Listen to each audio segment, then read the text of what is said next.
ఓం నమ శివాయ. కార్తీక పురాణము 24వ అధ్యాయము.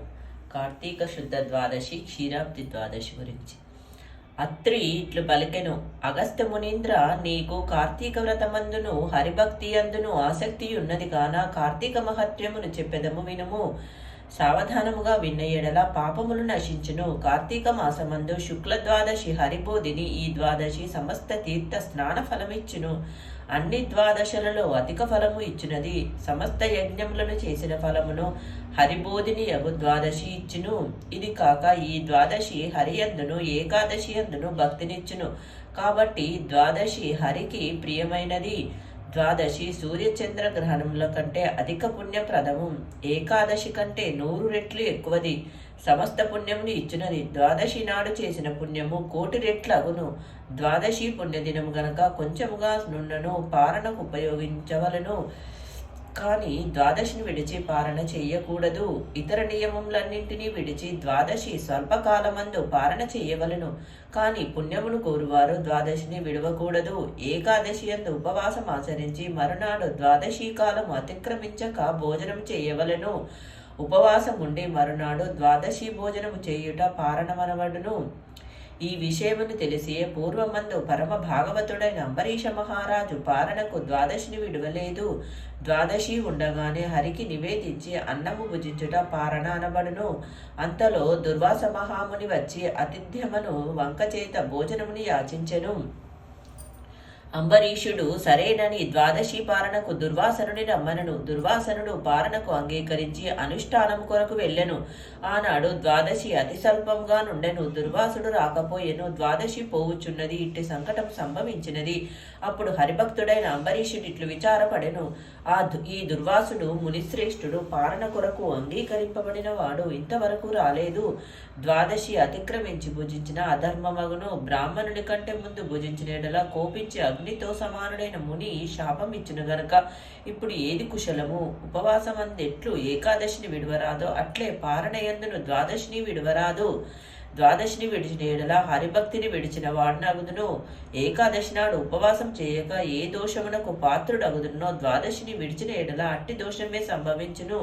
ఇదిగాక ద్వాదశి పారణాత్రిక క్రమణమును 12 ఉపవాసముల ఫలమును పోగొట్టును. కాన ద్వాదశిని విద్వాంసుడు విడవకూడదు. హరివాసరము పుణ్యదినముగాన విద్వాంసుడు విడవరాదు. దానిని విడిచిలేని పురుషునకు పుణ్య సంచయము చేకూరదు. అనేక జన్మములందు చేసిన పుణ్యము హరివాసరణమును విడిచిన ఎడల నశించును. అందువలన కలిగడి పాతకమునకు నివృత్తి లేదు. ఒక్క ద్వాదశి అయినను విడవకూడదు. దీనికి ప్రతీకారం లేదు. అనేక వాక్యాలతో పని ఏమున్నది? ఇది నిజం. హరివాసరణమును విడిచిన ఎడల హరిభక్తి ఉండదు. హరిభక్తిని విడుచుటయందు నాకు మహాభయమున్నది. కాబట్టి ఇట్టి సంకటమందు హరిభక్తిని విడుచుట కంటే పారణమే ముఖ్యము. బ్రాహ్మణ శాపము వలన నాకేమియూ భయం లేదు. శాపం వలన కల్పాంతము దుఃఖము రానిమ్ము. ద్వాదశిని విడిచినచో హరివాసరణము ఏకాదశులు 10 విడువబడినగును. హరివాసరమును విడిచిన ఎడల హరిభక్తి లోపించిన గనక హరిభక్తిని విడుచుట కంటే బ్రాహ్మణ శాపమే కొంచెం మంచిది. కాబట్టి హరిభక్తికి లోపం తెచ్చుట కంటే బ్రాహ్మణుని కంటే ముందు భోజనం చేసి ద్వాదశి హరివాసరమును పోనివ్వక తద్వారా హరిభక్తిని నిలుపుకొనుట మంచిదని. అట్లైన ఎడల హరియే కష్టాలు రాకుండా కాపాడును అని అంబరీషుడు ఇట్లు మంచి మనసుతో నిశ్చయించుకొని వేదవేత్తలైన బ్రాహ్మణులను ఇట్లని అడిగెను. ఓ బ్రాహ్మణోత్తములారా వినుడు. దుర్వాసుడు భోజనమునకు వచ్చెదనను నేనట్లా అంగీకరించి తిని ఇప్పటికి రాలేదు. ద్వాదశి పోవుచున్నది కనుక బ్రాహ్మణుడి కంటే పూర్వము భోజనం చేసినందున బ్రాహ్మణాత్రి క్రమణము ద్వాదశిలో పారణం చేయకపోతే ద్వాదశ్యతిక్రమణము కలుగును. కానుక మీరు బలాబలములను విచారించి రెండింటిలోనూ ఏది యుక్తమో చెప్పుమని అడిగెను. ఆ మాట విని ఆ బ్రాహ్మణులు ధర్మబుద్ధితో ద్వాదశి యొక్కయు అతిథిగా వచ్చిన బ్రాహ్మణుని యొక్కయు గౌరవ లాఘవములను విచారించి ఇట్లనిది. బ్రాహ్మణులు ఇట్లు పలికిరి. సమస్త భూతముల యందును అగ్ని రూపుడైన ఈశ్వరుడే భక్ష్యభోజ్య చోష్య లేహ్య రూపమైన అన్నమును భుజించుచున్నాడు. ప్రాణవాయువు వలన జఠరాగ్ని ప్రజ్వలితమగుచుండగా జంతువులకు అన్నమును గోరడి ఆకలి కలుగుచుండును.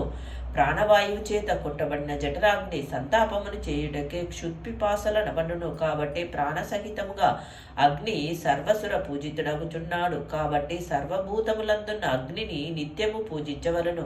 కాబట్టి తన ఇంటికి వచ్చిన శూద్రుని గాని చండాలుని గాని విడిచి పూజించరాజు. సాక్షాత్ వర్ణమైన బ్రాహ్మణుని విడిచి భుజించరాదని చెప్పవలసినదేమున్నది?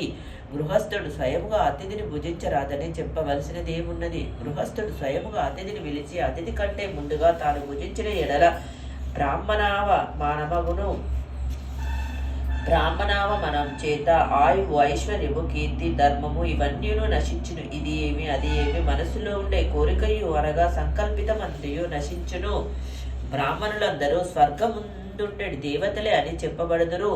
దేవతలను తిరస్కరించుట చేత అంతయు నశించును. జాతి మాత్రం చేతనే బ్రాహ్మణులు దేవతలతో సమానులు. ఈ దుర్వాసుడు తపోవంతుడు. ఇతని విషయమందు చెప్పునది ఏమున్నది? ఓ రాజా, ఈ బ్రాహ్మణుడు కోపము చేయకపోయినను బ్రాహ్మణుని కంటే ముందు భుజించకూడదు. ఈ బ్రాహ్మణునకు ద్వాదశీ పాలనకు వచ్చేదనని చెప్పి సమయానికి రాకుండా అన్యాయమే వచ్చున్నది. ద్వాదశీ పాలనను విడిచిపెట్టిన ఏకాదశుపవాసమునకు భంగం వచ్చును. ఏకాదశి త్యాగమునకు ప్రాయచిత్తం లేదు, బ్రాహ్మణావజ్ఞకు ప్రాయచిత్తం లేదు. కాబట్టి రెండును సమానములుగానున్నవి. ఇందు గురుత్వము లఘుత్వము మాకు కనిపించటలేదు. ద్వాదశీ కాలమందు పాలన చేయని ఎడల హరిభక్తి లోపించును. పాలన చేసిన దుర్వాసుడు శపించును. ఎట్లయినను అనర్థం రాక తప్పదు. అది కొద్దిది కాదు, గొప్ప కీడులు కలుగును. బ్రాహ్మణులందరూ శాస్త్రములను ఇట్లు న్యాయంగా విచారించి యథార్థమును ఆలోచించి రాజుతో ఇట్లనిరి. 24వ అధ్యాయం సమాప్తం.